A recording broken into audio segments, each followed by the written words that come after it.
ইফতার আইটেমে ছোট থেকে বড় সবারই প্রিয় এই আলুর চপ।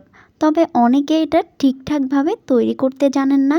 এটা খুবই সিম্পল কমন একটা রেসিপি, বাট অনেকে দেখা যায় এই খাবারটা পারফেক্টলি তৈরি করতে পারে না। অনেক সময় আলুর চপটা ভাজতে গেলে চ্যাপ্টা হয়ে যায়, ভিতর থেকে আলুর পুরটা বের হয়ে আসে, আরও নানান রকমের সমস্যা। সো আজকে চেষ্টা করেছি একদম এ টু জেড টিপস সহকারে পারফেক্ট মুচমুচে আলুর চপের এই রেসিপিটা শেয়ার করার জন্য। হ্যালো এভরিওয়ান, আসসালামু আলাইকুম। তার আগে বলে রাখি, সুমাইয়া কুকিংয়ে আপনাদের স্বাগতম। তাহলে চলুন আজকের আলুর চপের রেসিপিটি শুরু করি। আলুর চপ বানানোর জন্য এখানে আমি প্রায় 2টো বড় সাইজের আলুকে আগে থেকে সিদ্ধ করে নিয়েছি। ব্যাস গরম থাকা অবস্থায় এ পর্যায়ে এখন একটা কাঁটা চামচের সাহায্যে সম্পূর্ণ আলুটাকে ম্যাশ করে নিতে হবে। এটা গরম থাকা অবস্থায় করলে অনেকটা ভালো হয়। ঠান্ডা অবস্থায় করলে দেখা যায় অনেকটা দানা দানা রয়ে যায় আলুতে পুরটা। ব্যাস আলুর পুরটা রেডি করে নিয়েছি। এবার এখানে দিয়ে দিচ্ছি পরিমাণ বুঝে লবণ। এরপর দিয়ে দিব হাফ চা চামচ ধনিয়া গুঁড়ো, হাফ চা চামচ জিরার গুঁড়ো, হাফ চা চামচ চিনি ফ্লেক্স। এই চিনি ফ্লেক্সটা আপনারা আপনাদের ঝালটা বুঝে দিবেন। কেউ কম খেলে কম দিবেন, কেউ বেশি খেলে বেশি দিতে পারেন। তারপর আগে থেকে ভেজে রাখা পেঁয়াজ বেরেস্তা দিয়ে দিব। এখানে বড় সাইজের একটা পেঁয়াজ বেরেস্তা আছে। এবার সবগুলো আলুর পুরটাকে ভালোভাবে হাতের সাহায্যে মিক্স করে নিতে হবে। মিক্স করা হয়ে গেলে এই পর্যায়ে এখন উপর থেকে কিছুটা গরম সয়াবিন তেল দিয়ে দিতে হবে।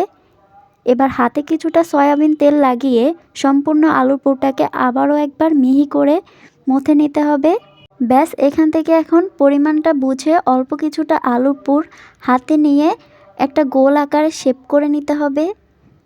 প্রথমে আলুর পুরটাকে দুপাশে গোল করে নিয়ে উপর থেকে কিছুটা চ্যাপ্টা করে দিয়ে চারপাশটাকে একদম গোল আকারে শেপ করে নিতে হবে।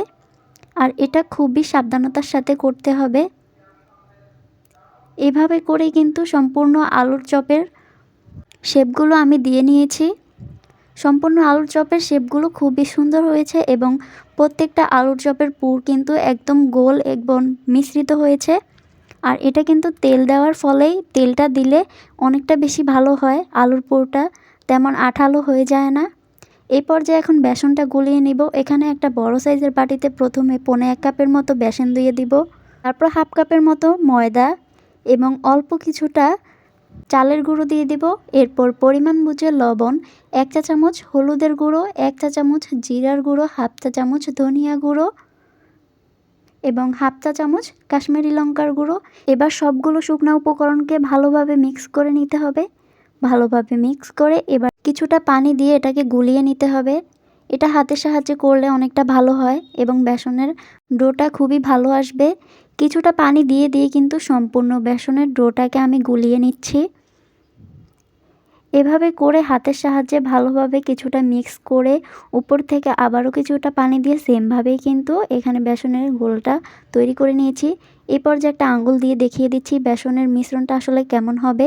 একটা আঙ্গুল দেওয়ার ফলে যদি দেখেন বেসনের মিশ্রণটা আঙুলেই লেগে আছে, পড়ে যাচ্ছে না, তাহলে বুঝতে হবে বেসনটা সম্পূর্ণভাবে হয়ে গেছে।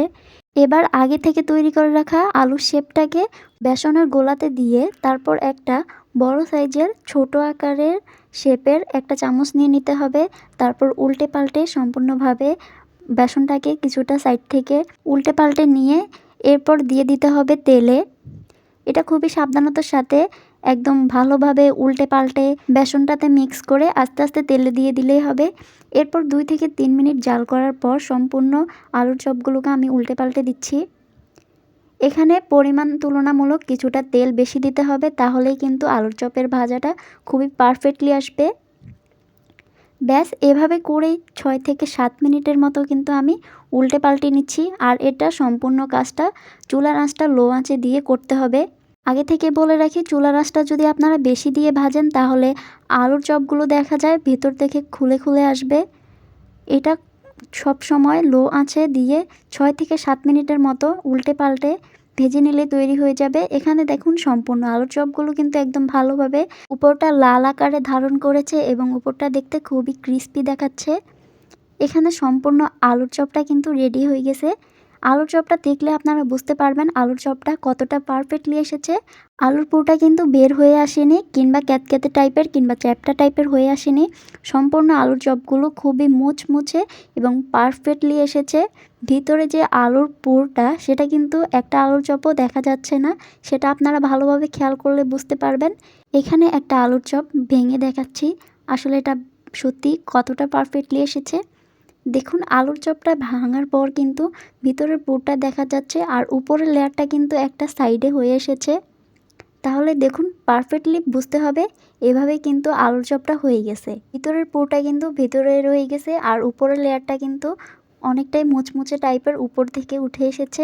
সম্পূর্ণ টিপসগুলো ফলো করলে এভাবে পারফেক্টলিভাবে আলুর চপটা রেডি করতে পারবেন। আজকের মতো এখানে বিদায় নিচ্ছি। সবাই ভালো থাকবেন, সুস্থ থাকবেন। আল্লাহ হাফেজ।